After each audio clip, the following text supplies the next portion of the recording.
All right, let's talk about something we all have, but most of us don't really understand, our own blood. Today, we're going to decode one of the most common medical tests out there to find out what's really going on inside our bodies.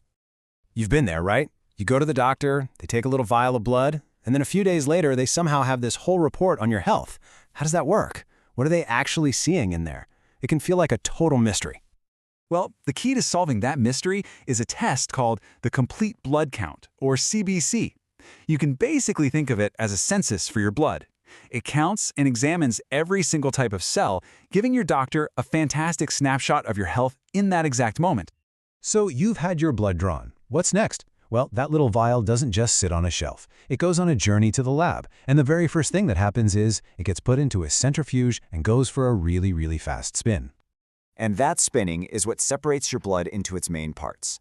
Now look at this. This is pretty wild. More than half of your blood, about 55%, is this yellowish liquid called plasma. Then you've got your red blood cells making up about 44%. And that tiny little sliver, less than 1%, that's all of your white blood cells and platelets combined. I think the best way to picture this is the river and boats analogy. The plasma is the river. It's this liquid superhighway that's mostly water, but it's packed with proteins and nutrients, and it carries everything else along. And the formed elements, your red cells, white cells, and platelets, those are the boats, the workers doing all the important jobs as they float down that river. So, let's start with the most common boats out there, the red blood cells. These guys have one of the most vital jobs in your entire body. They're your oxygen delivery service. And to keep that delivery service running 24/7, your body is an absolute powerhouse.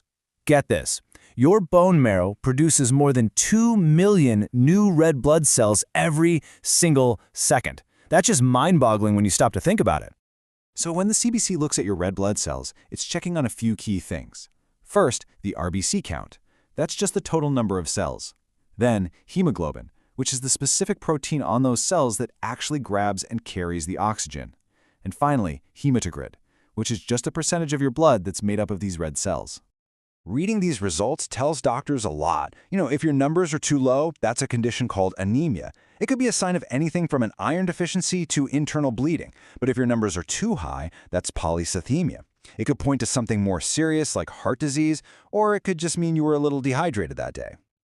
Okay, next up in our river are the body's personal security team. I'm talking about the soldiers of your immune system, the white blood cells.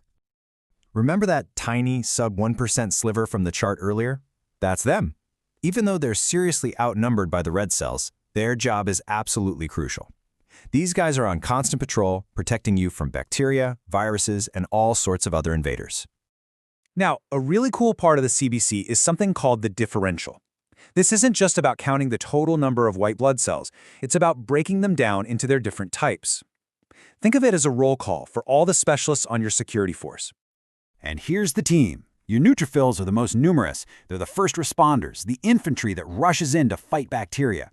Then you have lymphocytes like T cells and B cells. These are the special forces, the intelligence unit that creates targeted weapons.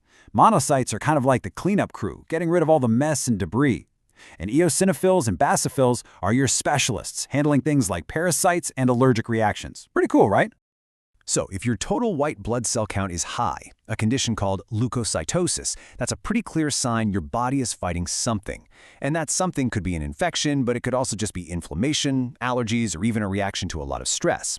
On the flip side, if the count is too low, or leukopenia, that might mean there's an issue with the immune system itself. All right, let's talk about the third and final type of boat in our blood. They're the tiny but incredibly mighty emergency repair crew, the platelets.